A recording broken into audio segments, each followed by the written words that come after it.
Now,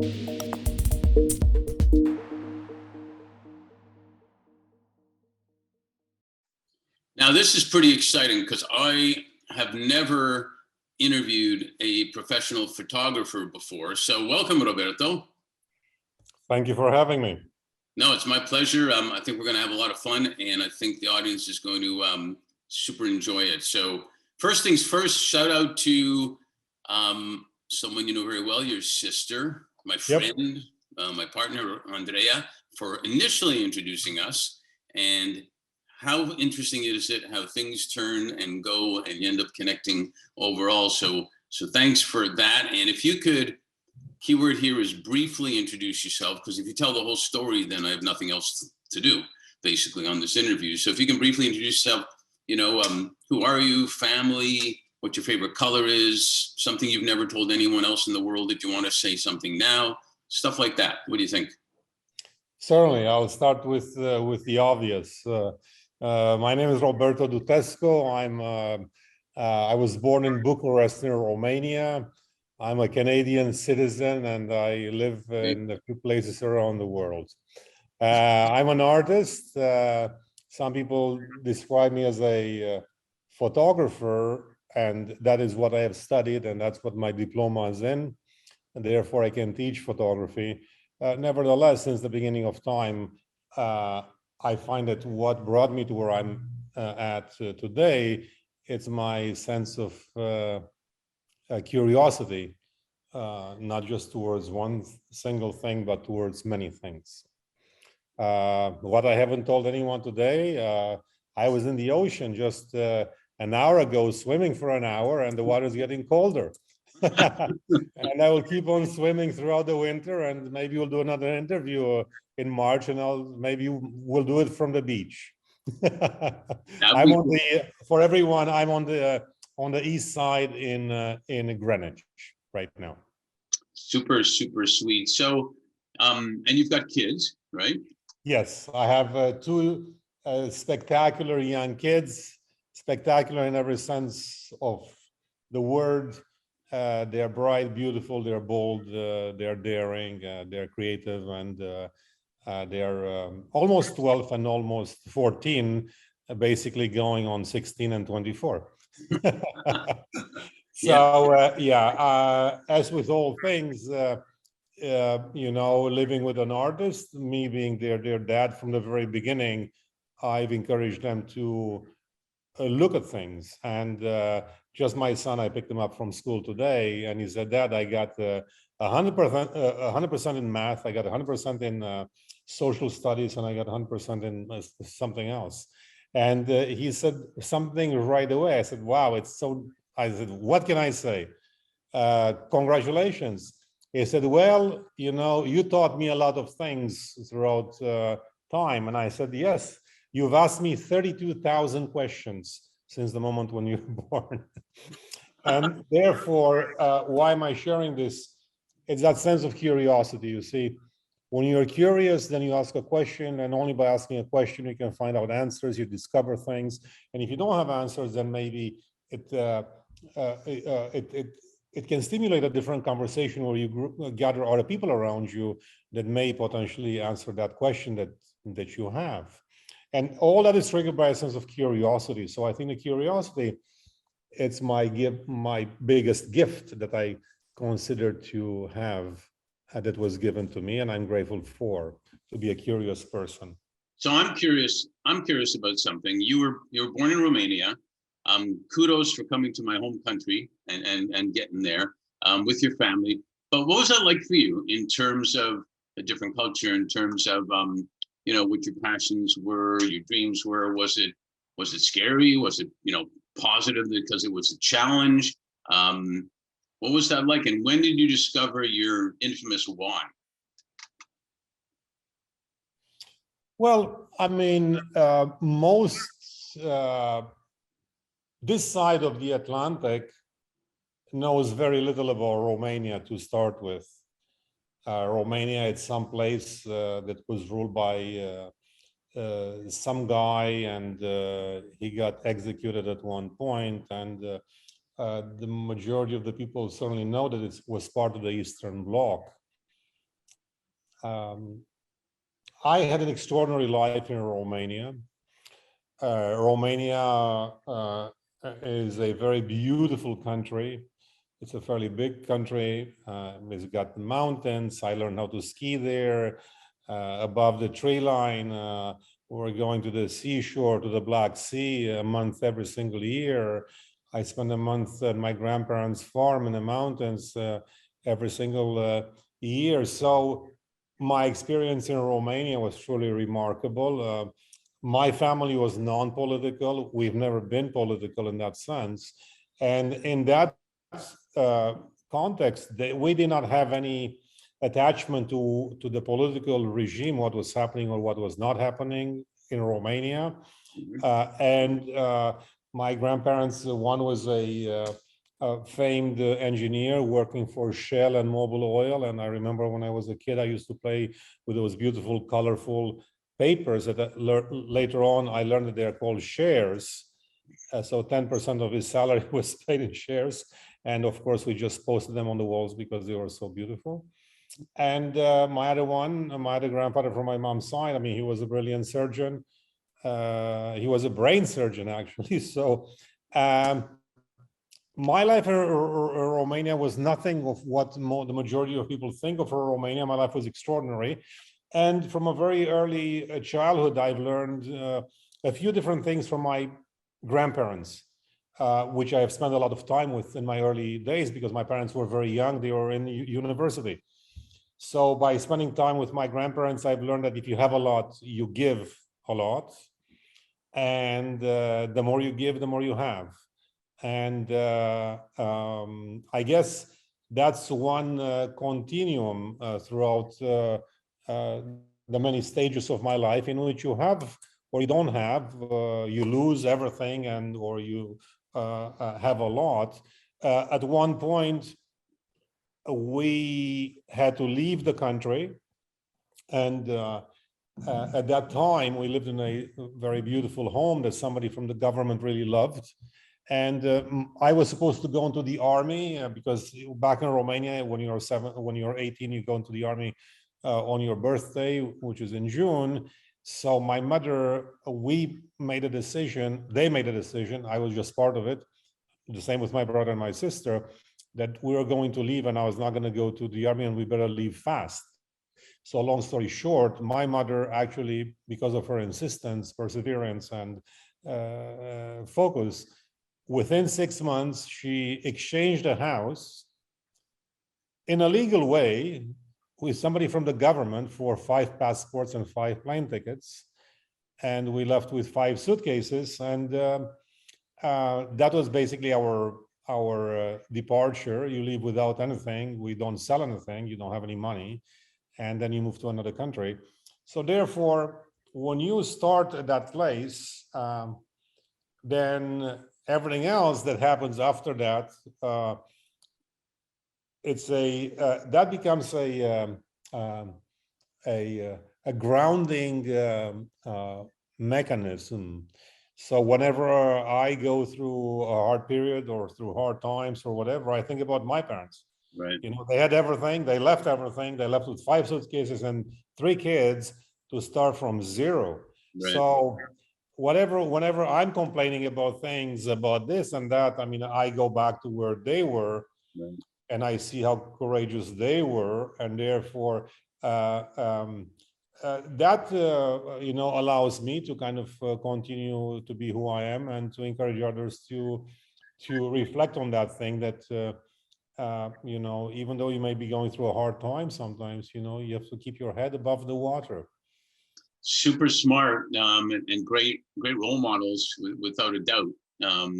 Because we, you know, we as kids especially notice we see and hear a lot, and we take it in, and it molds us to a great degree. So that leads to the next question, I guess, is if you can share with us then how you navigated your journey, where you're there now in Canada, you know, new life, growing up, you got you know, your education that you did. How did you navigate towards your career and your life in general? And because you started with fashion, you started with advertising campaigns, Yeah. and so on. And then we'll get to the horses. Well, I mean, with certainty, there was I've always had a passion towards arts. So back in Romania, you had a choice to study sciences or to study the arts. And my tendency was towards arts. In arts, I'd excelled in everything. So I had top marks in everything from geography to history to design to drawings to painting to sculpture. I mean, that's what I studied. And on the opposite side of mathematics and chemistry, I did well, but I was not something that I was very much into. But a matter of fact, I've always wanted to be an architect. That was kind of what I've dreamt about being. And I remember designing buildings when I was a kid. I mean, drawing for me, it's what I studied also. So I use many of my skills that I studied back in Romania, even currently with my art and everything that I do. And I remember that my math teacher told me that I will never become an architect. So architecture is not just about buildings, but you have to design your own life. To me, that's also architecture. So that was a challenge. And my literature teacher told me that I will never write anything because I'm terrible at writing. And I published 2 books. I wrote 2,000 poems. I have about a stack of 5 feet of words that I've been writing for the past 40 years or so. So bottom line is, even a teacher tells you that you're not good at something, don't let anybody ever put you down. Yeah. You have to stay with people that put you up. And even teachers, sometimes they don't realize on how crucial their words can be. Yep. In my case, those words, they were crucial, but they made me go. Right. To other people, it may have had an opposite effect. One of my, I was going to say my greatest joy is not true. There's my greatest joy, but there's something interesting about somebody telling you that you cannot do something and you actually making it possible. Of course, I'm talking about positive experiences now and not anything else. So that sense of curiosity, you can actually reshape yourself, and you can reshape the world around you in the shape of what type of life you actually want to have. So how did fashion just happen, or how did you get into fashion? Well, everything starts with a very specific perspective. We were in Canada. I lived in Montreal. I studied a few different things, just like everyone else did. I went through a few different schools, and I was attempting to decide, like, what is it I really want? And of course, as we know, the Canadian winters are not always kind on you. So one day on a wintry night, I find myself in this store with a bunch of magazines, and there was a flashback back to Romania and to my room where I had, just like this contact sheet behind it, the room was filled with advertisements from magazines. Because when my parents would travel abroad, because they traveled abroad extensively, even when we were in Romania, they'll always bring all kinds of German, British, French magazines. And now take all the ads from those magazines, from Nike to Adidas to Porsche to BMW to whatever it was, and now it posted up on the wall. So I actually lived with those ads. And then all of a sudden, as if somebody just pulled a veil, and I said, oh my God, all these magazines, somebody must be producing all these images, right? You're right. And then I kind of thought for a moment, okay, what is it that I must do to arrive there? And the immediate thought that came to me, which was funny enough, was a thought that was done by an American artist, Fred Astaire, who said, he said, you can misstep as many steps as you want once you know the steps. So I have, that was a very simple comment, right? And then I thought, in order for me to be to achieve something or to be at that level, so I can become a photographer for those magazines, I feel that I have to go to school to actually study photography and not just pick up a camera and take pictures, which I've done throughout my whole life. Anyways, my father had a great camera, so I took pictures since I was, as far as I can remember. I had a box of pictures that were like maybe 1,000 pictures in that box. They would look through them every single time. My dad in front of Mona Lisa, in front of Picasso, in front. I mean, he traveled a lot, and he showed me the world outside. So even though we lived in Romania, the intention, my intention was that, you know, there's a larger world out there, and eventually I'm going to travel it, I'm going to enjoy it. Mhm. So with that thought in mind, I went to school. I studied photography for 3 years. 30 kids or students went to school. I was one of them. And 3 years later, only 2 of them finished with a diploma in photography, and I was one of them. Way to go. So once I finished, I opened up my own studio. During my second part of schooling at the Dawson Institute of Photography in Montreal, I was lucky to meet a top Canadian photographer, Barry Harris, and I became third assistant. And my first assignment was to print 500 prints overnight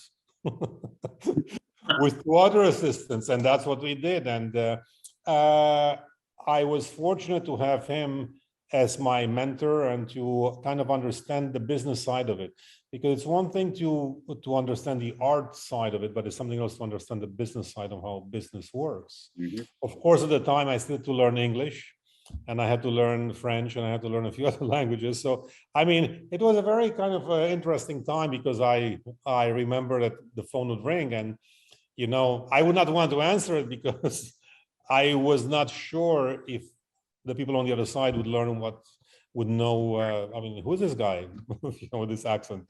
So that's kind of how it started. I became a photographer fairly fast. I went to one of the top stores in the city. I walked inside. I had $1,000 with me, and I wanted to buy a jacket. That was kind of it. And the man said, his name is Fred Jalal. He said, well, do you, I said, what do you do for a living? And of course, my school just finished. I said, I'm a photographer. And he said, you are?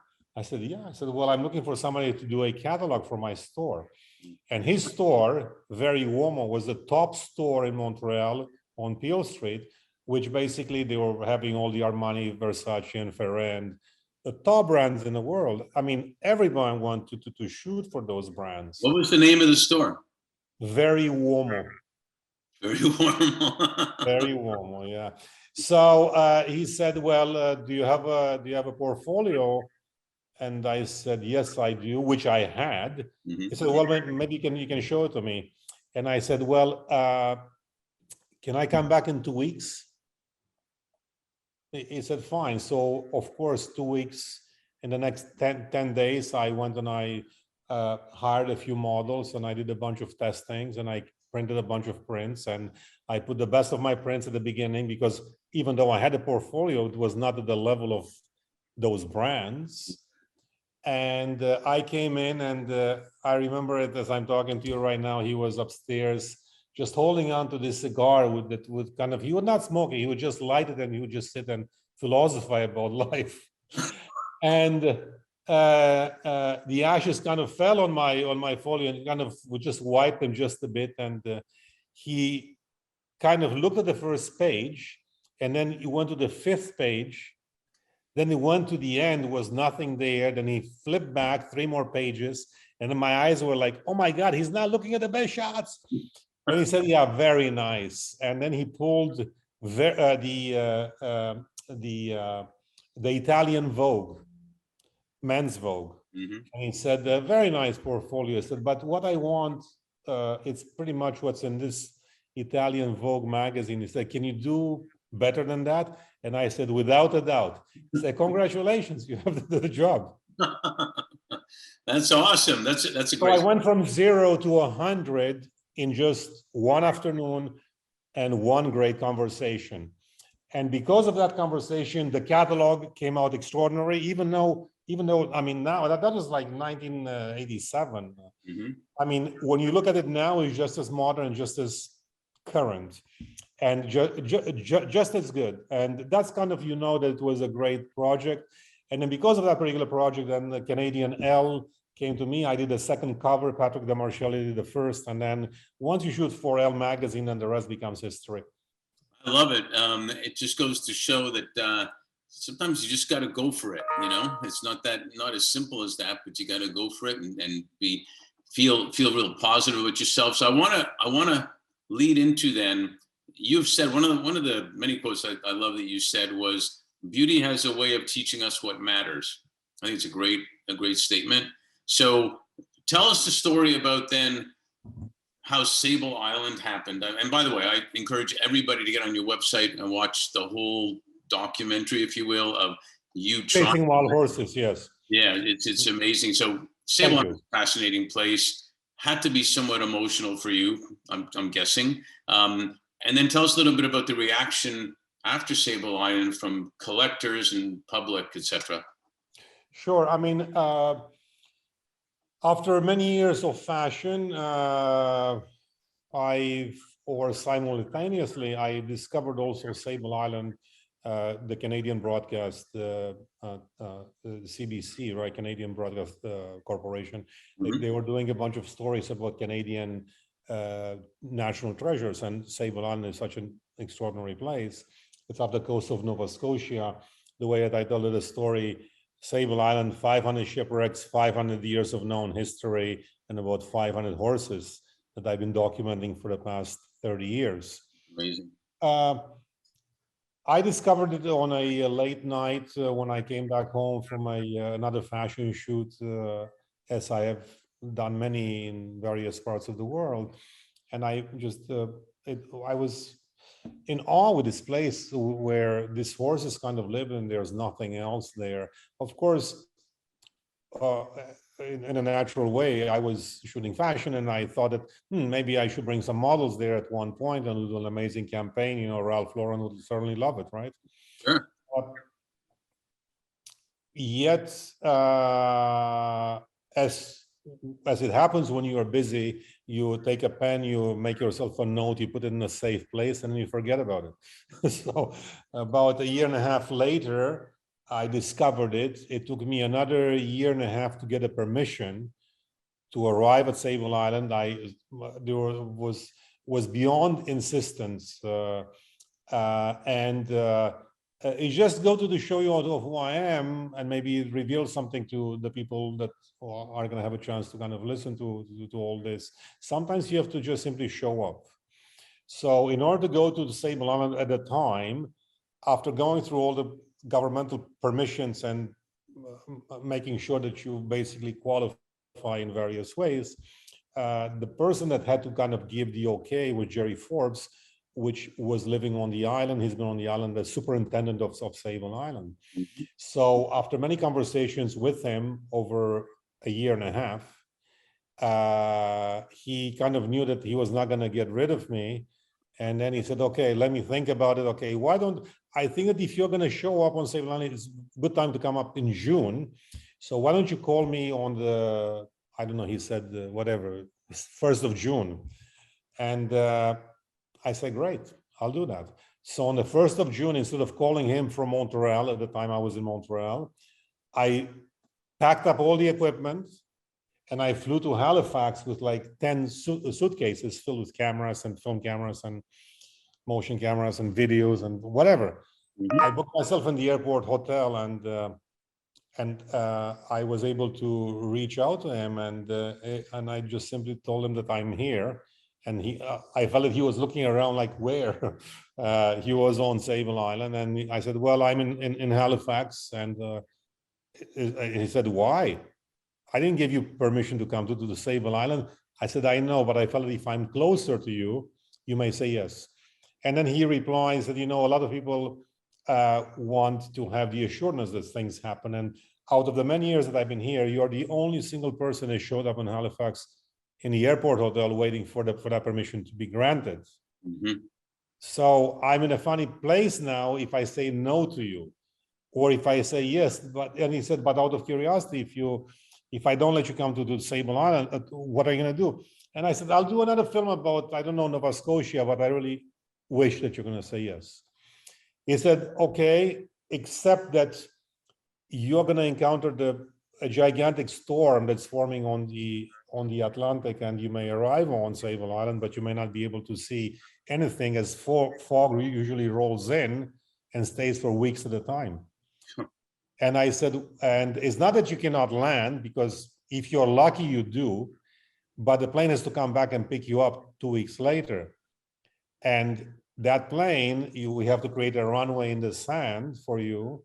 And again, if there is a hurricane coming, the runway gets underwater, so therefore the plane cannot land to pick you up.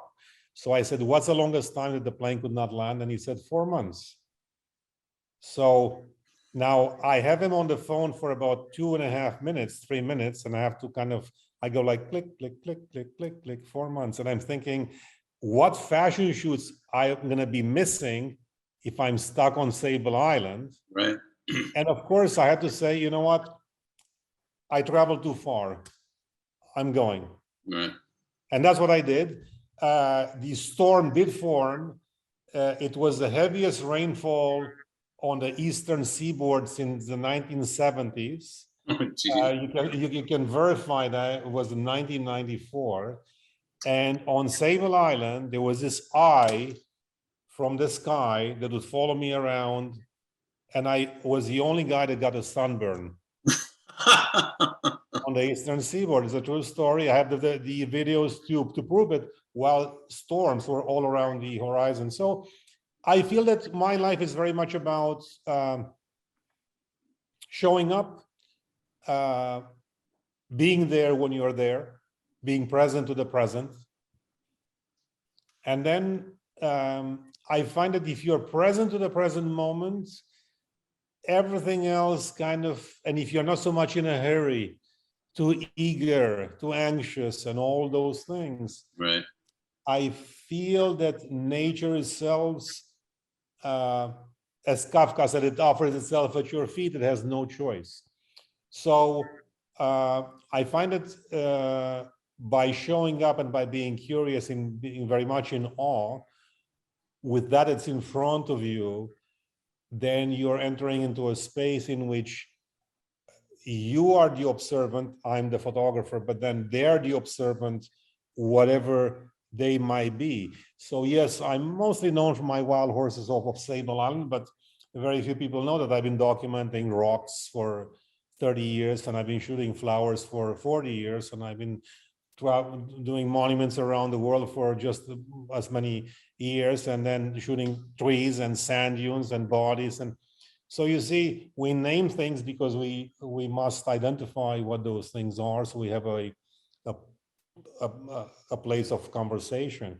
And nevertheless, I find that there's little difference between a supermodel, a horse, a rock, a superstar, or a president. You know, they have a shell, and my